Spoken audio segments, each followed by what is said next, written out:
যারা মুকুল রায়কে ঘাড় ধাক্কা মেরেছিলেন তারা ভোটের জন্য মুকুল রায়ের এই নিথর দেহকে ব্যবহার করার চেষ্টা করছেন। এতে কোনো লাভ হবে না। 1998 সালে যখন কংগ্রেস ঘাড় ধাক্কা মেরে মমতা ব্যানার্জিকে তাড়িয়েছিল, সেদিনই ভারতরত্ন বিশ্ববন্দিত নেতা অটল বিহারী বাজপেয়ী আশ্রয় দিয়েছিল। যেদিন মমতা ব্যানার্জি মুকুল রায়ের কাছ থেকে সবকিছু কেড়ে নিয়েছিল, সেদিন ভারতীয় জনতা পার্টির নেতা কৈলাস বিজয় বর্গীজির নেতৃত্বে সেদিন আশ্রয় দিয়েছিল মুকুল রায়কে। মুকুল রায়ের রাজ্যসভা আসন কেড়েছে কি? মুকুল রায়ের স্ট্যান্ডিং কমিটির মেম্বারশিপ কেড়ে নিয়েছিল কি? মুকুল রায়ের যত সাংগঠনিক পদ ছিল 2015-তে কেড়ে নিয়ে তাকে পশ্চিমবঙ্গের বাইরে তৃণমূলের যেখানে অস্তিত্ব নেই পাঞ্জাবে পাঠিয়ে দেওয়া হয়েছিল। দ্বিতীয় কথা, মাননীয় মুকুল রায় মহোদয়কে নিয়ে মাননীয় প্রধানমন্ত্রী নিজে সোশ্যাল মিডিয়াতে দিয়েছে। আর সবাই সব জায়গায় পৌঁছাতে পারে না। প্রি অকুপাইড, প্রি কমিটমেন্ট কিছু কর্মসূচি থাকে। আপনারা মনে হয় জানেন না, ভারতীয় জনতা পার্টির পক্ষ থেকে পশ্চিমবঙ্গ বিধানসভায় শ্রীমতী মালতী রাভা রায়, শ্রীমতী শিখা চ্যাটার্জি, শ্রী নরহরি মাহাতো, শ্রী অশোক দিন্দা, শ্রী পবন সিং, এতগুলো বিধায়ক এবং আমার যিনি প্রাইভেট সেক্রেটারি মিস্টার প্রদীপ চ্যাটার্জি আমার নামে লিখিত মালা সেখানে দিয়েছে। রাত্রি 2:30টার সময় প্রথম মুকুলবাবুর যিনি প্রাক্তন সহায়ক ছিলেন স্বপন, তিনি আমাকে মেসেজ করেন। আমি তখনই রেসপন্স করে স্যাড নিউজ বলে লিখি। আজকে সকালবেলা 10টার সময়, 10:30টার সময় আমি ওনার পুত্র প্রাক্তন বিধায়ক শুভ্রাংশু রায়ের সঙ্গে মোবাইল ফোনে কথা বলে আমার কন্ডোলেন্সেস জানিয়েছি। আমি সকাল 9:30টায় খেজুরিতে কর্মসূচি করেছি, 10:30টার সময় নন্দীগ্রামে কর্মসূচি করেছি, 4:30টায় এখানে টাইম দিয়েছিলাম, 4:29 আপনাদের কাছে উপবিষ্ট হয়েছি। আমাদেরকে নিয়ে সব প্রশ্ন তোলার কোনো কারণ নেই। যারা মুকুল রায়কে ঘাড় ধাক্কা মেরেছিলেন তারা ভোটের জন্য মুকুল রায়ের এই নিথর দেহকে ব্যবহার করার চেষ্টা করছেন। এতে কোনো লাভ হবে না। যেদিন মমতা ব্যানার্জি মুকুল রায়ের কাছ থেকে সবকিছু কেড়ে নিয়েছিল, সেদিন ভারতীয় জনতা পার্টির নেতা কৈলাস বিজয় বর্গীজির নেতৃত্বে সেদিন আশ্রয় দিয়েছিল মুকুল রায়কে। মেমোরিটা রিকল করুন।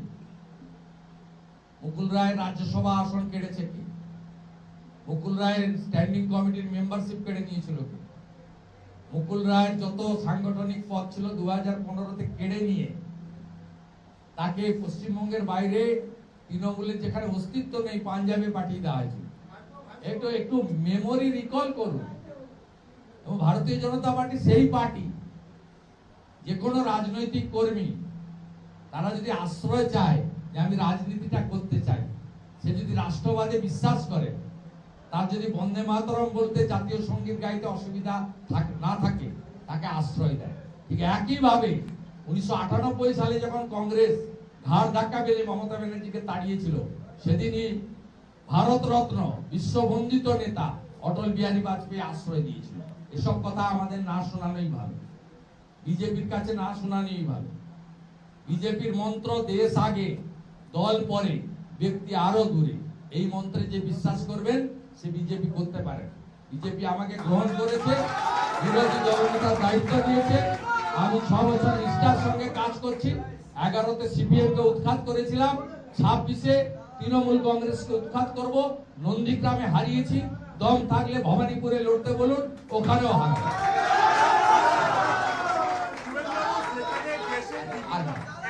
অনেক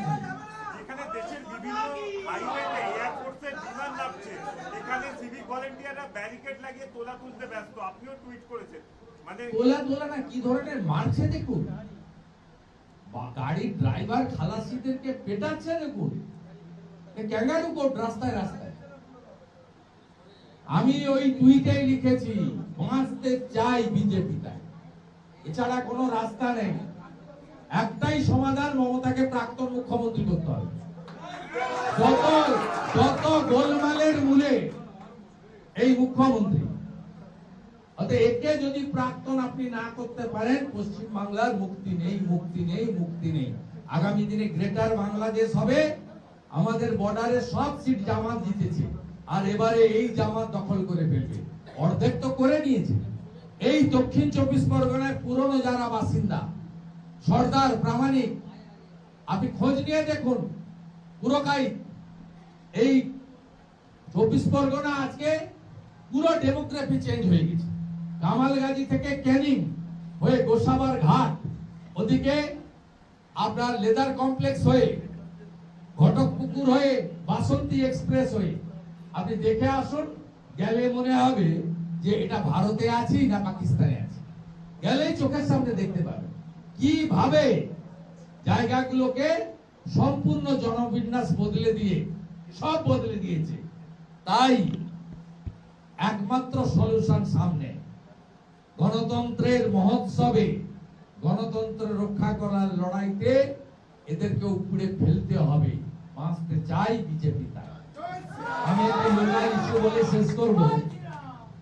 এত 200% কাজ ভর্তি কাজ করার পরেও মথুরাপুরের সাংসদ বাপি হালদার গতকাল রায়দিঘি বিধানসভায় 51টি ক্লাবকে 10,000 করে টাকা আর ফুটবল দিয়েছে। আমরা এই ছবিটা দেখাচ্ছি। আমি শুধু জানতে চাইছি টাকার উৎস কি। উনি বলেছেন এনজিও দিয়েছে। এনজিওর নাম জানতে চাই আমি, রেজিস্ট্রেশন নাম্বার জানতে চাই। 3 দিনের মধ্যে যদি পাবলিকলি না জানান সোশ্যাল মিডিয়া বা মিডিয়াতে, তাহলে ইনকাম ট্যাক্সকে আমি চিঠি লিখব, এই টাকার উৎস খোঁজ করা হোক।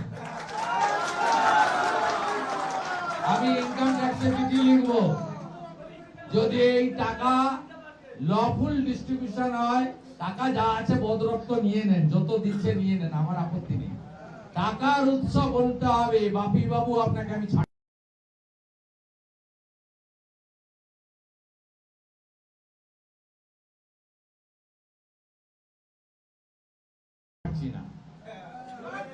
ছাড়ছি না আপনাকে। প্রত্যেকে আপনি গিলাচ্ছেন, টাকার উৎস আপনাকে জানাতে হবে। আপনি কায়দা করে বলেছেন এনজিও, এনজিওর নাম চাই, রেজিস্ট্রেশন নম্বর চাই। নামটাই দিন, রেজিস্ট্রেশন নম্বর আমরা বের করে ফেলবো।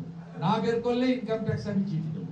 আমি নাগরিক হিসেবে আমার অধিকার আছে ইনকাম ট্যাক্সকে চিঠি দেওয়া। আমি এই ডকুমেন্টগুলো নিয়ে যাচ্ছি, আমি কিন্তু এটা ছাড়বো না, এইটুকু বলে গেলাম।